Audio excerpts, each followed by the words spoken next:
दुनिया की मौजूदा अफरा-तफरी, आलमी सियासत के मुतज़ाद रवैये, ताकतवर रियासतों की मुदाखलत और इंसानी हुकूक की पामाली, इन तमाम हालात में एक बुनियादी सवाल पूरी इंसानियत के सामने खड़ा है। क्या आज की आलमी क़यादत वाक़ईन बुनियादी असूलों पर अमल कर रही है जो सूरतुल जासिया में इंसानियत की रहनुमाई के लिए दिए गए थे? वो असूल जिन पर हर कौम, हर मजहब और हर तहजीब का इत्तेफाक है। मगर क्या वो असूल आलमी निज़ाम में नाफिज भी नहीं? यही वो किरदार है जहाँ इंसानियत को अपने गिरेबान में झांकने की जरूरत है। सूरतुल जासिया इंसानियत के लिए बैनुल-अक़वामी सतह के वो बुनियादी असासी असूल बयान करती है जिन पर पूरी दुनिया के अक़वाम मुत्तफ़िक हैं। सवाल ये है कि क्या इंसानियत ने इन असूलों पर मुश्तरका तौर पर कोई अमली निज़ाम कायम किया? आज दुनिया की हर कौम अपनी अलग कौमी शनाख्त रखती है, अपनी रियासत, अपनी सरहदें, अपना सियासी और माशी ढांचा और इन्हीं बुनियादों पर अपने आइन और दस्तूर बना चुकी है। लेकिन 200 के करीब आलमी रहनुमाओं को ये जरूर देखना चाहिए कि क्या उनकी कौम, उनका मुआशरा और पूरी इंसानियत बुनियादी इंसानी हकूक की रोशनी में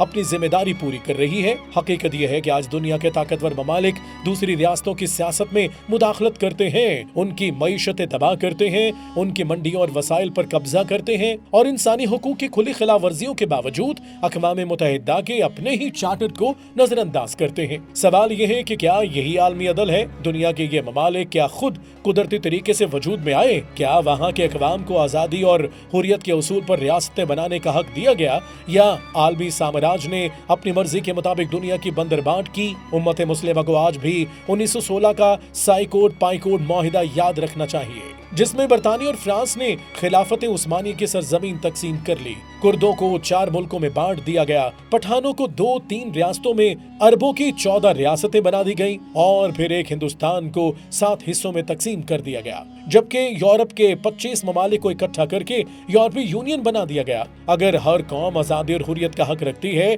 तो फिर 5 वीटो पावर्स कहां से आ गईं जो 200 मुल्कों की तकदीर का फैसला कर दे? क्या एक मुल्क का वीटो इंसानियत की इज्तिमाई आवाज पर गालिब आ जाना अदल कहला सकता है? दुनिया को अब फैसला करना है कि क्या वो ताकतवरों के जुल्म, इस्तेसाली निजाम और मसनूई सरहदों के खेल को कबूल करेगी या सूरतुल जासिया के उन आफाकी उसूलों की तरफ लौटेगी जो इंसानियत की हकीकी आजादी, मसावात और अदल की बुनियाद रखते हैं।